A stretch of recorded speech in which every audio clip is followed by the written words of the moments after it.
Welcome to the Arizona Pickleball League podcast, presented by Jigsaw Health. It's fun to feel good. And now, your hosts, Ashley Leroux and the Orchard Security Guy.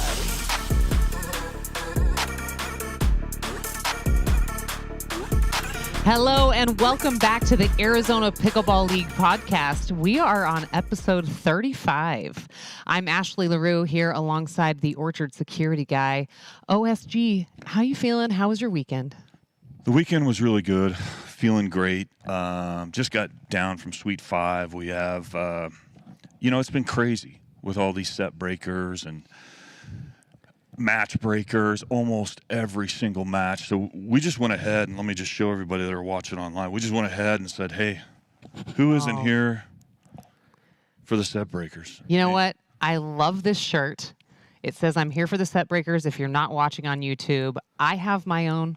I cannot wait to wear it. And let's face it, I am here for the set breakers. That's my favorite part of the match. What a better Christmas present. So where can they find set these? Set breakers. You get them azpbl.com, Orchard Pickleball. We're going to have some in-house for sale tomorrow night. Yes. And also you can go to jigsawswag.com. It's one of the most recent designs in there. You can get anything from a shower curtain or a skateboard to t-shirts and sweatshirts of any of the designs we have. So definitely check it out. It's a lot of fun, especially with Christmas coming up, you know? So really quickly before I introduce our guest for today, and I'm very excited to do that, let's talk a little bit about tomorrow night. It's the first match of the playoffs. What do we have to look forward to with this matchup, OSG? Oh, boy. I'm telling you what. Well, real quick, let's talk. 2 weeks ago they played. Yeah. Okay. And what a match. Who's they? Well, the Peoria Pythons played the Tempe Tornadoes. So that's our matchup for tomorrow night. Semifinal matchup. So they went ahead and played 2 weeks ago. Did very well. So 11-8, 11-4. And before I go any further, they did have a sub. Jen Trevanier was ill, and so they had a sub. So could throw a loop in all of this, but they did very well in the first two mixed matches. They took them both. The girls struggled a little bit. They lost 8-11, and then the guys came in. We're going to get back to this. They won 11 to the 11-1. Yeah, it was a very exciting match.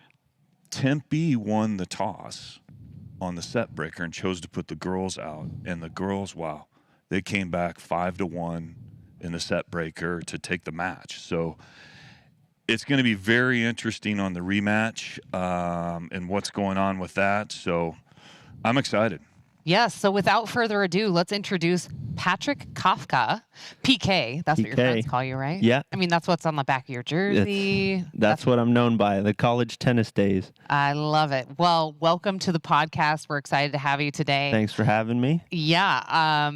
First of all, what's your experience been like playing in the Arizona Pickleball League so far? I know that earlier on you were originally drafted into the Scottsdale Scorchers. You were dropped maybe 3 weeks in, but then quickly picked up by the Peoria Pythons. How is this? It's been a bit of a roller coaster. A little bit, yeah. I mean, it's honestly, there's nothing like playing here. I mean, we all play on tour and it's a great time, but this is just a different beast playing in front of people every time, and just the energy in the house, and DJ Pickle going, and OSG over here rocking the house. I mean, the whole thing is just, I was talking with a couple of the other guys the other day, and we're just like, there's just no better production in this sport than what's going on here. So, well, that is very kind of you to say. We do have a very talented production team, and I will make sure and pass that along to them because they put everything, their heart and soul into this production. We do want it to be the best that it can possibly be.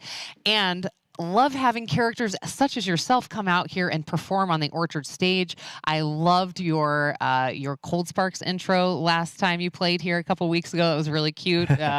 And also slightly intimidating. You had a Scottsdale Scorchers jersey on that you ripped off and threw on the ground as a statement of like, you know what? I'm no longer part of the Scorchers. Tonight I'm with the Peoria Pythons and I mean business. So let's go. That was good. That's right. I just, wanted to bring a little little something extra. And, I love the whole experience, the show, and, just wanted to bring some fun to it. So, and that's what I love about your personality. Like, you bring so much animation and energy, and people love that out here. I mean, it really, that's what we're doing here, right? It's here to entertain the crowd, obviously play at the top of the game too, but just to have that extra bit of personality. OSG doesn't get a chance to really let his hair down all that often. He's got to stay pretty straight-laced out here. I mean, there's a lot of things that are going on here. I mean, we're trying to watch the players. I'm going to talk a little bit about this later on in the podcast about what happens in certain times. I mean, it's just heightened. We're going into the playoffs now, and it's just a whole new animal. No time for fun and games if you're the Orchard security guy, is what you're saying, basically. So let's talk a little bit about going into the match tomorrow night, a rematch with the Tempe Tornadoes. Do you guys, I'm sure you have some strategies that you maybe don't want to share, but is there anything that you can let us in on in terms of just what your game plan is for tomorrow night? I mean, Michael and I always have a pretty straightforward strategy. We're both pretty comfortable on either side of the court. So, I feel super confident with him on the left and kind of taking over, doing his thing. And if things go awry, then I can always hop over there for a couple points and just change the dynamic. But as far as, strategies, there's not much else there. Obviously, it's going to be a little different with Jen hopping in now, and kind of the matchups will be a little bit different. So we'll have to make an adjustment, and we'll probably talk a little bit more about that tomorrow in our team practice. But overall, I mean, we always kind of have, Lauren and I, we know our strategy. It's always kind of plan A is always plan A, no matter who we're playing, and then we kind of adjust from there. And same thing goes for Michael and I. We always have a game plan A, and if things aren't going well, then we can pivot from there, and we have a lot of other options. So good. So on that note, you and Lauren both live in Las Vegas, so this has been fortuitous that you guys have had a chance to probably do quite a bit of drilling, practice, playing together. Yeah, no, definitely. I mean, since I started playing pickleball, she was already out there kicking my butt, and so I had to do some catching up, and I love drilling with her, and I think we have a really good kind of easygoing energy together, and we're cracking jokes and drilling, and obviously you want to be serious, but we try to keep it light as well and keep it fun, because sometimes it can get a little bit dreary after the same drills over and over every day, and we'll play some rec out there a lot and just try to kind of pick apart some new strategies, different things we can try just in case we need to, but good. No, it's great. It's great.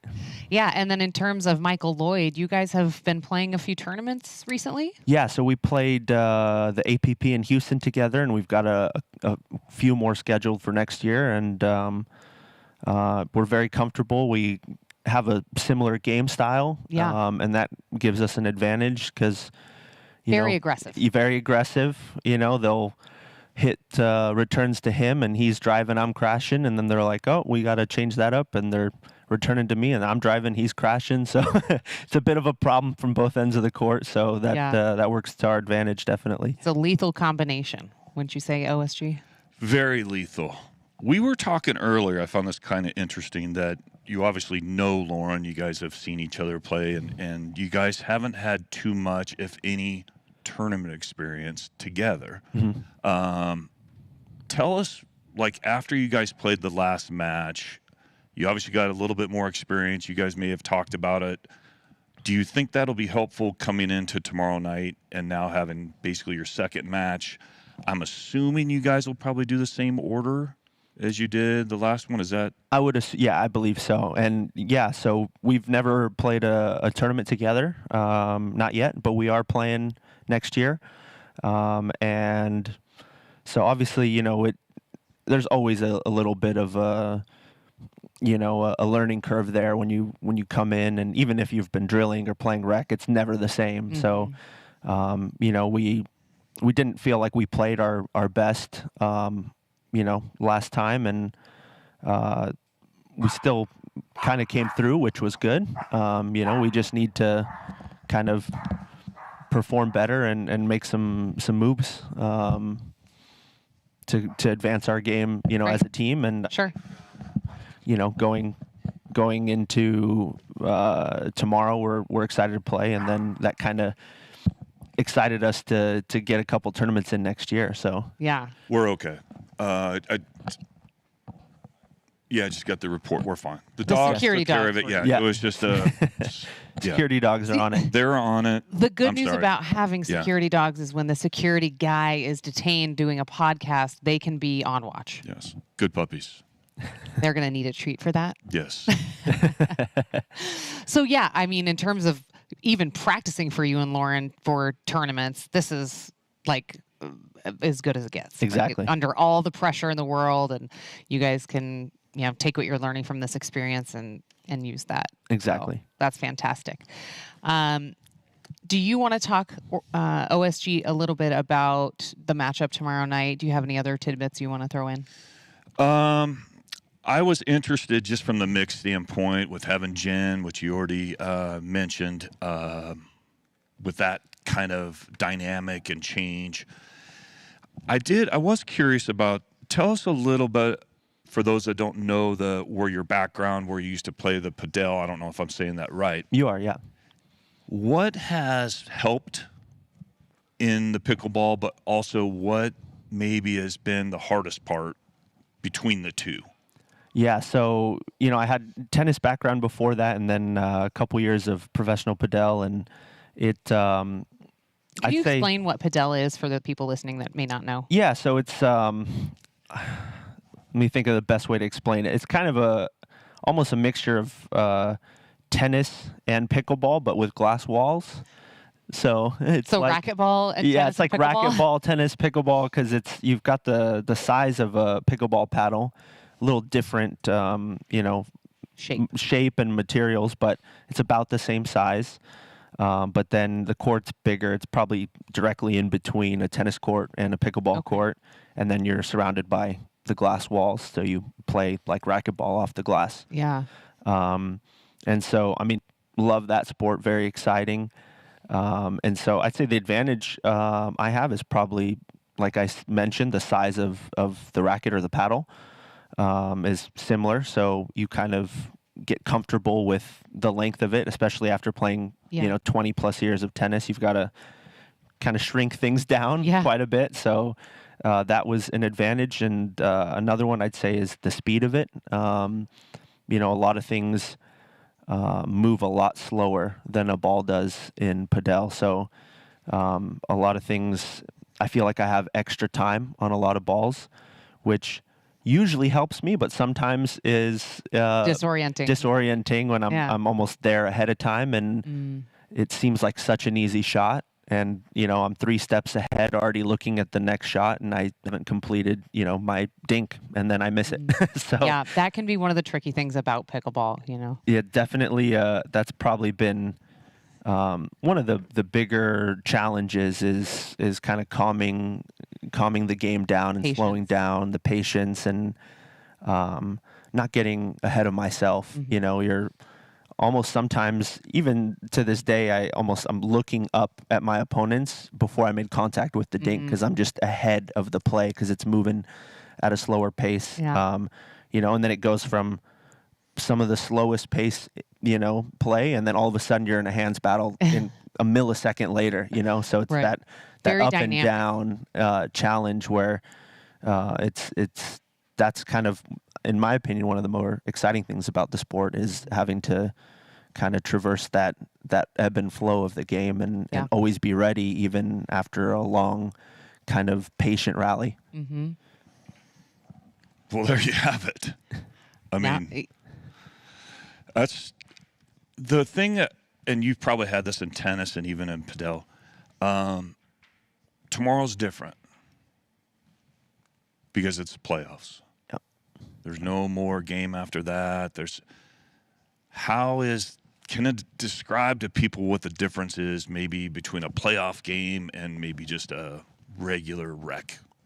And before you jump in there, I just wanted to say tomorrow night, whichever team wins goes to the Orchard Cup. So it is it's a must win. Absolutely. All the stakes Yeah. are high.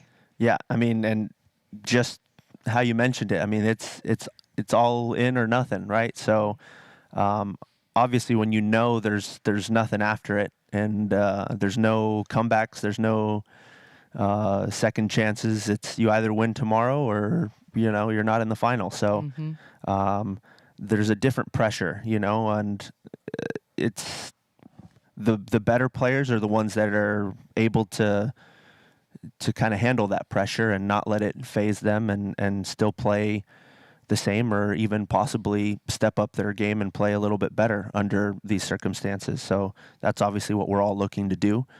But again, the advantage comes from how many times you've been in this scenario in the past.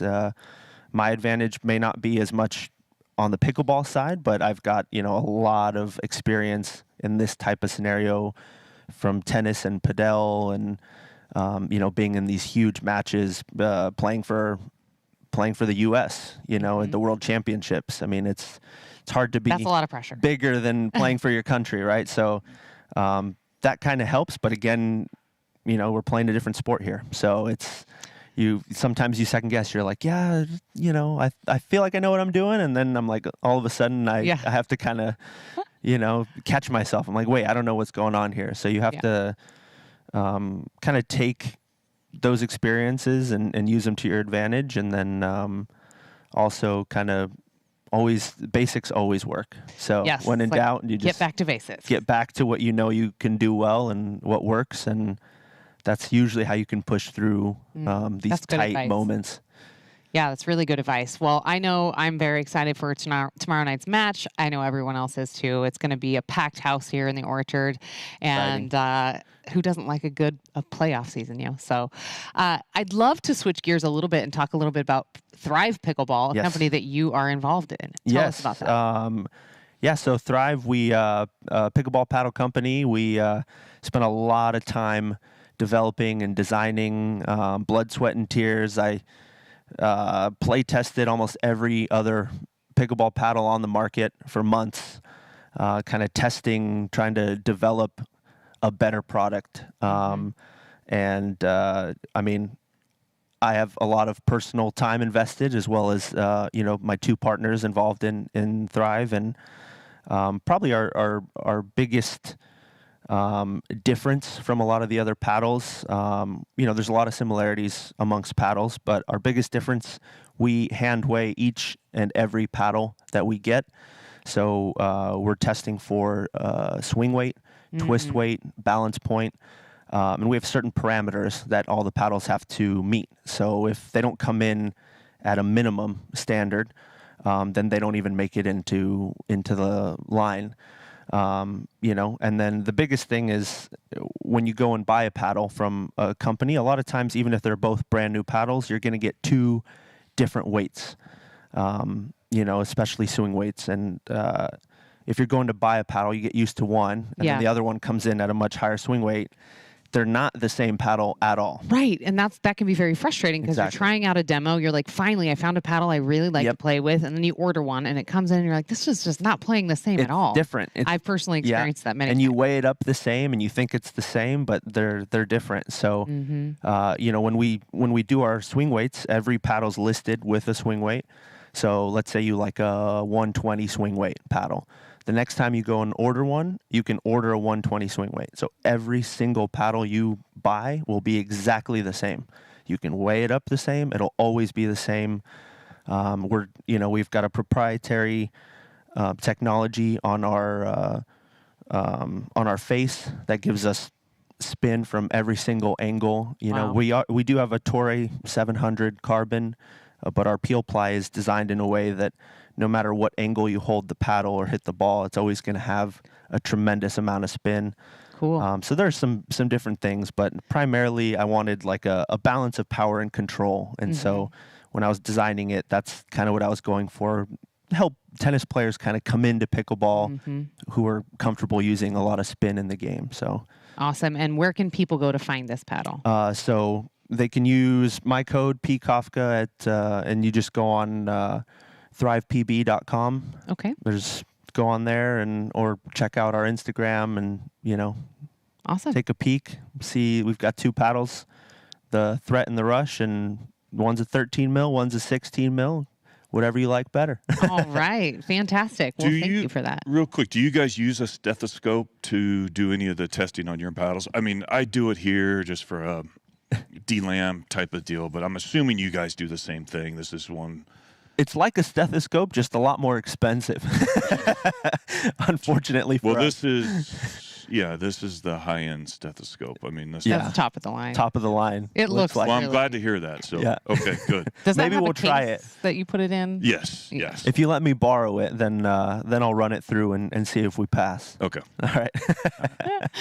Oh, great. I think it is that time. OSG, if you have any parting words for us. Yes, I do. Pickleballers, we are here. It's time. It's time where these pros take it to another level, another gear, a speed that a lot of us haven't seen. Some refer to this as hyperesthesia, which is the increased sensitivity of any of your senses, such as sight, sound, touch, and smell. It can affect just one or all of these senses.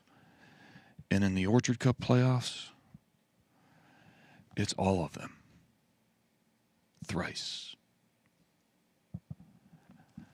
But don't confuse this term with being in the zone. Okay, OSG, what does being in the zone mean? Being in the zone is a mental state of focused concentration on the performance of an activity in which one disassociates oneself from distracting or irrelevant aspects of one's environment. Kind of like the security patrol at TMP. Pickleballers, what happens in the zone? Let me tell you. Time slows down. Your senses are heightened. Your mind is effortlessly processing where you are now and what to do next. You feel alive, connected, powerful, and in tune with your environment. You're in flow. And like the movie Old School, you may even see Blue. He looks glorious. Until the next episode, good night.